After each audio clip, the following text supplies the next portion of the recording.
भक्ति तू भव्य दिव्य शक्ति तू क्षमाशील पृथ्वी तू हिमदूत अग्नि तू मूर्तिमंत भक्ति तू भव्य दिव्य शक्ति तू क्षमाशील पृथ्वी तू हिमदूत अग्नि तू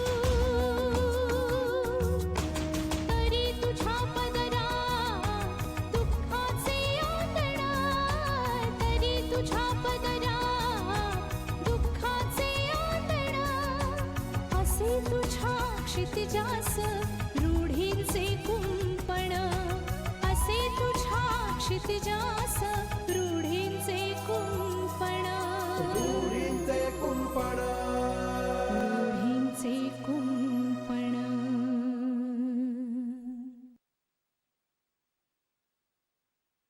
त्याचा काय ठाव ठिकाणा असतो का? त्याला असेल कुठल्या तरी नाटकाच्या प्रयोगाला. नाही, मला काय वाटतं तोच पुरूला चांगली समज देऊ शकेल. मलाही आता यावर पुन्हा पुन्हा डिस्कशन नको. अगदी खरे, कारण आम्ही शिक्षण घेतले.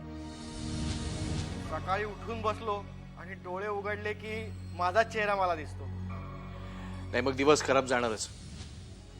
या स्त्रिया पुरुषांना आपल्या ध्येयापासून लांब नेतात. हो, असं काय करता मिस्टर बोर्डस?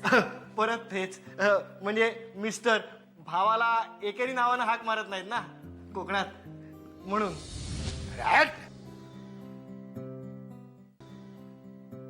मी बी राहिलोय कोकणामध्ये. शिरप्या गणप्या जयकिरी नावाने हाक मारतात तिथे. खरंय तुमचं दिगंबर पंत. पंत ताई साहेब मला ती घ्याच म्हणा. पंत संत असं कानाला ऐकायची सवय नाही बघा या गरीबाला. बरं, मी खरं आणि स्पष्टच बोलते.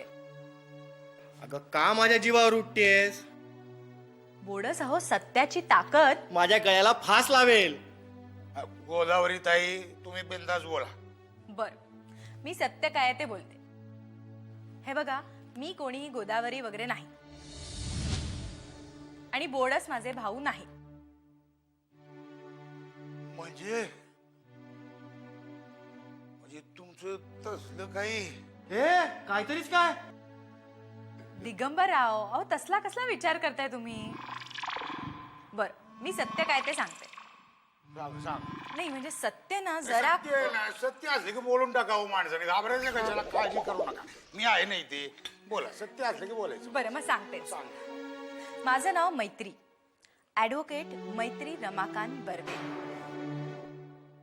जाकास की आता यात घाबरण्यासारखं काय? मला बोडसांसारखं पुरुषोत्तम सरांना असिस्ट करायचंय. असं होईल?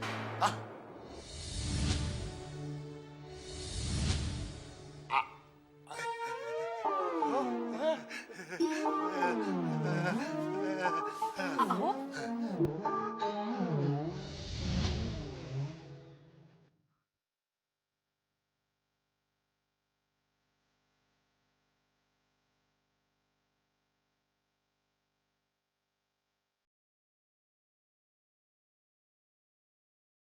आई, दूध घ्या. घ्या घ्या, लवकर घ्या. अरे बरीच कामं पडली आहेत, मला एकटीला सगळं आवरायचंय. ते काय सोपं आहे का सगळं? आणि जरा उठता का, मी तुमचा बेड नीट करते. नाही अगं, राहू दे. तू बस जरा. आई, भरपूर कामं पडली आहेत. बसते कसली मी. बरं, दुधाबरोबर गोळ्या घ्या. नाही घेतल्यात ना त्या 4 गोष्टी मलाच ऐकाव्या लागतील. आता ती सखू काय झाड भरली तिला कोणास ती सुद्धा आलेली नाही. जरा भांड्यांचा गाडा पडलाय नुसता, तो घासायचा आहे, मग जेवण होणार आहे. म्हणून म्हटलं दूध द्या आणि शांतपणे बसा. नाही, मी काय म्हणते, मी जरा. मी काहीही म्हणू नका, दूध प्या आणि शांतपणे बसून राहा प्लीज. नाही, मी जरा आंघोळ करून घेते ग. काय तुम्ही आता आंघोळ करणार? हो, म्हणजे जरा फ्रेश वाटेल ना. आणि फ्रेश झाल्याशिवाय काही खायला बरं वाटत नाही ग. इतके दिवसात असं वागलेलं तू पाहिलंयस का कधी? आई, जरा मनाला मुरड घाला. प्लीज. आज आम्हाला सगळ्यांना किती घाबरवून सोडलं होतं तुम्ही माहितीये का तुम्हाला?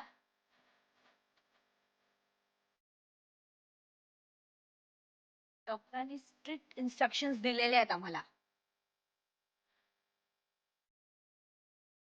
डोक्याला त्रास होईल, डोक्याची कुठली नस तुटेल असा प्लीज विचार तुम्ही करू नका.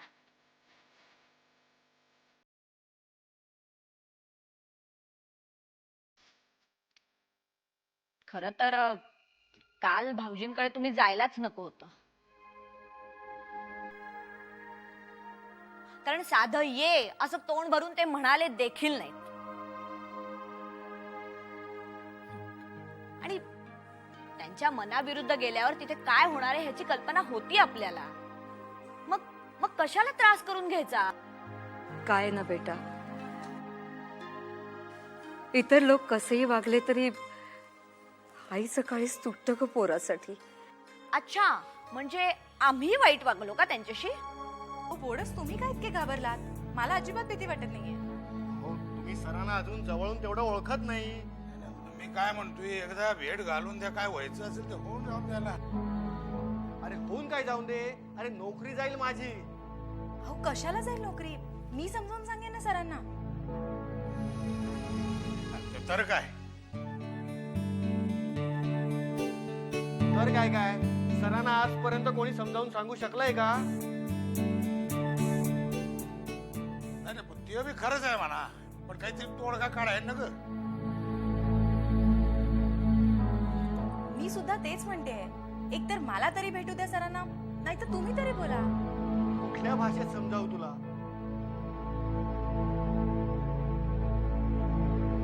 ह्या शहरात आणखीन इतरही वकील आहेत, तू तिथं प्रयत्न कर.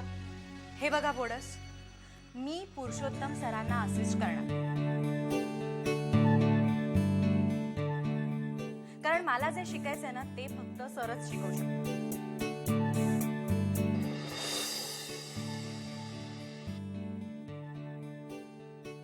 ठरलं तर मग आजपासनं मी सरांना अप्रत्यक्षपणे असिस्ट करणार, म्हणजे त्यांच्या आजूबाजूला राहणार. पण बोडस प्लीज, या सगळ्या करता मला तुमची हेल्प हवी आहे. ओके, मी निघते, मला त्यावेळी लागायला पाहिजे. Bye bye. सुटलो एकदाचा. हो मोठच राव, कशाला हात सोडताय तुम्ही? पोरगी दराडीची वाटते मला. ते ठीक आहे, पण तुम्ही नको त्या ठिकाणी नाक खुपसू नका. काय बोलतो नका, मी सांगितलं ना पोरगी दराडीची आहे आणि अशीच असिस्टंट पाहिजे साहेबांना. नाही नाही, ते सर्व ठीक आहे, पण साहेबांची आंघोळ झाली असेल तेव्हा नाश्ता पाण्याचा बघा. जावा जावा. चहा घेणार आहे का? काय झाला? जाऊन दे, मग गरम करून आणतो. देवा, सुबुद्धी दे रे या मुलीला. मला वाटतं आपण एकंदरीत आढावा घ्यावा. म्हणजे काय, एखाद्या व्यक्तिविशेषला टार्गेट करून एखादी ब्रेकिंग न्यूज दिली तर आपल्याबरोबर इतरांनाही त्रास होणारच ना. आढावा, गुंडांना घाबरू आणि या जे काही समाजामध्ये जे काही घडतं या विरुद्ध आपण आवाजच उठवायचा नाही, बातम्याच द्यायच्या नाहीत. असं त्याला पत्रकारिता म्हणत नाहीत कीर्ती.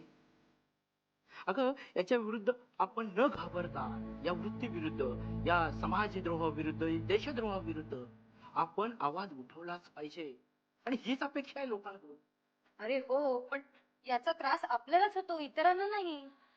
एकंदरीत आढावा, गुंडांना घाबरू, जे काही या शहरात चाललंय या विरुद्ध आपण बातम्या द्यायच्याच नाही.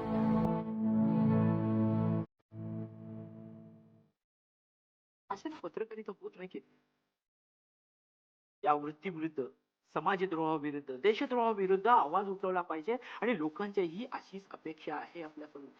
हो, मान्य आहे, पण त्याचे परिणाम इतरांना नाही, आपल्यालाच भोगावे लागतात. केदार, गेल्या काही दिवसांपासून अंडरवर्ल्डचे सतत थ्रेटनिंग कॉल्स आपल्याला येत आहेत. लोक काय चटपटीत बातमी बघतात आणि आपल्या कामाला लागतात.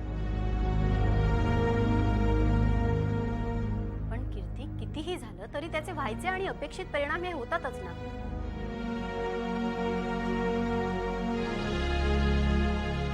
कितीही दुर्लक्ष केलं तरी राजकारण्यांना आणि पोलिसांना याची दखल घ्यावीच लागते. 100 वेळा हॅमर केल्याशिवाय सूत्र हलत नाही.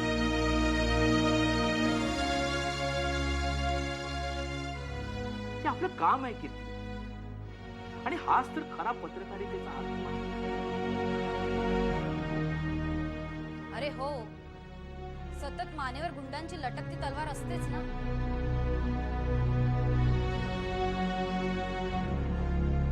काल भाषाला काही झालं असतं म्हणजे जे काल कळलं ते उद्या परवा केव्हाही होऊ शकतं. नाही नाही, तसं काहीही होणार नाही याची खात्री आहे मला.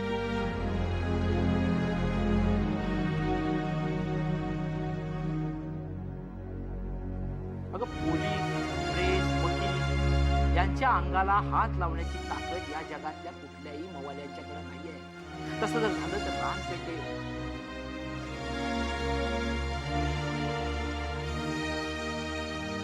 अगं सर्वसामान्य माणूस जागा होईल, आणि जेव्हा सर्वसामान्य माणूस जागा होईल त्यावेळी या सगळ्या राजकारणी लोकांची आसनं धोक्यात येतील.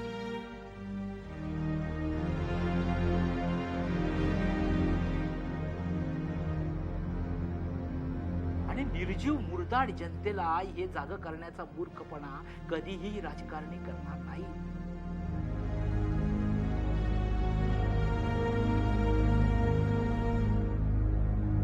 तेव्हा धमकी इथपर्यंतच याची सगळ्यांची मदत जाऊ शकते. संपूर्ण यंत्रणा सडलेली आहे. कुणी लक्षच देत नाहीये. जेलमधनं पळालेले कैदी अजूनही पोलिसांच्या हाती आलेले नाहीये.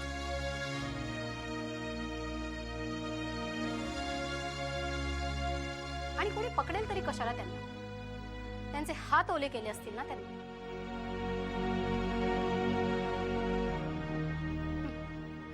कोणी कशाला धावपळ करेल? नाही नाही भाषा, आपण धावपळ करायची. कोणी काही म्हटलं तरी मी तुझ्या बरोबर आहे. कोणी काही किती केलं तरी आपण याच्या विरुद्ध आवाज उठवायचा.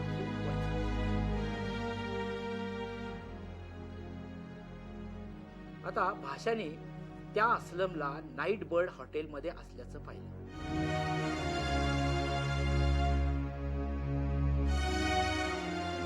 त्याच हॉटेलचा मालक भाऊसाहेब खंडागळे आणि विक्रम खंडागळे एका मर्डर केसमध्ये अडकले.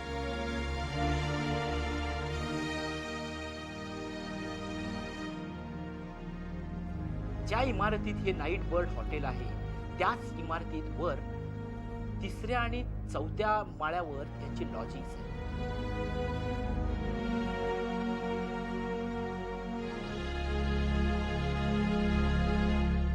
तिथंच एका बार गर्लचा खून झाला. संबंध अस्लमचा नसला तरी खंडागळ्यांचा संबंध असल्या मवाल्यांशी आहे हे सिद्ध होत नाही. करेक्ट. खंडागळे आपण फार स्वच्छ आणि व्हाईट कॉलर असल्याचा आवाज.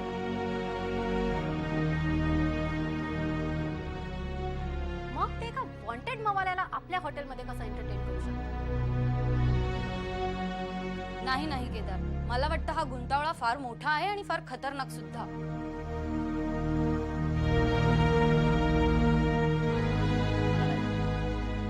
असं घाबरून पत्रकारिता होत नाही. केली अस्लमचं त्या नाईट बर्ड हॉटेलमध्ये असणं ही गोष्ट साधी नाहीये. याचाच अर्थ की भाऊसाहेब खंडागळे याच्यामध्ये इन्व्हॉल्व आहे. भाऊसाहेब खंडागळे.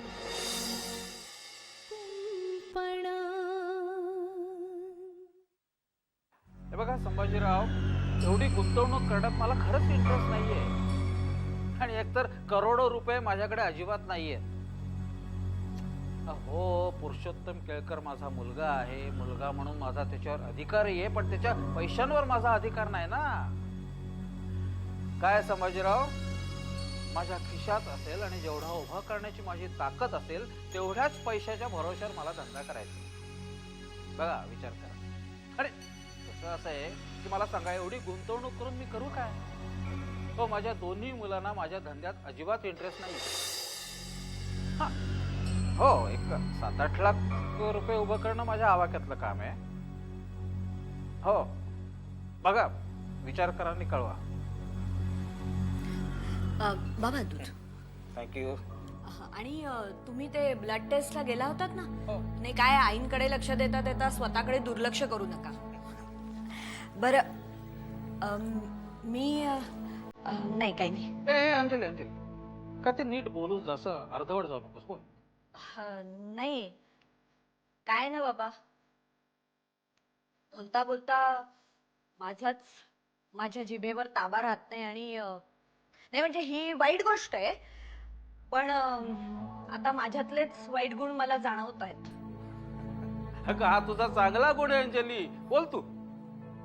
चालून आलेली असते पण त्याचं महत्व नसतं कुणाबद्दल? अमर बद्दल बोलतेस का? हो बाबा आमच्यात अनेक वाद होतात आणि सर्वात महत्वाचा आणि मला अस्वस्थ करणारा वाद आणि मुद्दा असतो तो म्हणजे अमरची अल्पसंतुष्ट वृत्ती. आता हे बघा ना तुमचा बिझनेस ही अमरची चालून आलेली चांगली संधी आहे. अहो तुमचं गुडविल त्याच्यात आहे. फक्त गरज आहे ती मेहनतीची आणि प्रचंड इच्छाशक्तीची. खरंय. मग हे अमरला पटत का नाही? हे अमरला पटत नाहीये हेही खरंय. का त्याला यश आणि पैसा नकोय? काय ना अंजली, सर्वसाधारणपणे माणूस यशाकडे आणि पैशाकडे ओढला जातो. अर्थात हे प्रवाहातल्या माणसाचं वगळलं जात. पण काय काय माणसं तशी नसतात. काय काय जणांकडे प्रवाहाविरुद्ध होण्याचं सामर्थ्य असतं. कोणाला चमचमीतपणा, आकर्षित करणाऱ्या गोष्टी आवडतात, कोणाला शांत स्थिर. अर्थात ही ज्याच्या त्याच्या विचारांची बैठक झाली. माणूस घडतो तो स्वतःच्या स्वतंत्र विचाराने. विचार आणि मार्ग हे सक्ती करून बदलता येत नाही. अर्थात तुला हे पटणार नाही म्हणा. नाहीच पटणार. कारण आयुष्यात मला एकच मार्ग अनुसरायला आवडतो, वैभवाचा आणि सुखाचा.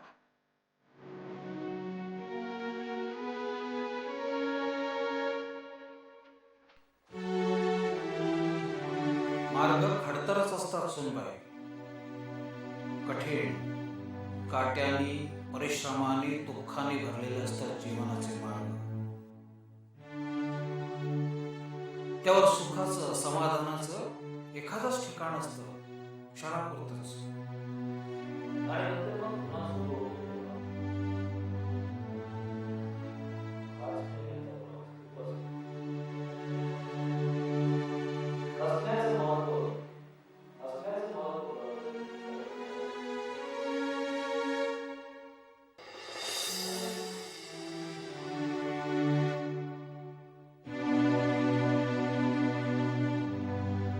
पुन्हा प्रवास सुरू होतो तो खास कळण्याचाच.